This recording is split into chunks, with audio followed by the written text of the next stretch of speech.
صحیح بخاری حدیث نمبر 474۔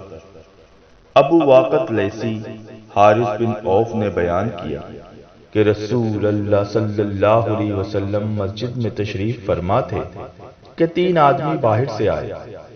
2 تو رسول اللہ صلی اللہ علیہ وسلم کی مجلس میں حاضری کے غرض سے آگے بڑھے، لیکن تیسرا چلا گیا۔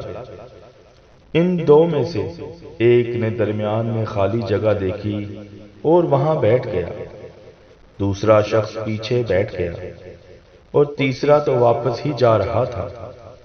جب رسول اللہ صلی اللہ علیہ وسلم وعظ سے فارغ ہوئے تو آپ صلی اللہ علیہ وسلم نے فرمایا، کیا میں تمہیں ان تینوں کے متعلق ایک بات نہ بتاؤں؟ ایک شخص تو اللہ کی طرف بڑھا اور اللہ نے اسے جگہ دی، یعنی پہلا شخص۔ رہا دوسرا تو اس نے لوگوں میں گھسنے سے شرم کی، اللہ نے بھی اس سے شرم کی۔ تیسرے نے منہ پھیر لیا، اس لیے اللہ نے بھی اس کی طرف سے منہ پھیر لیا۔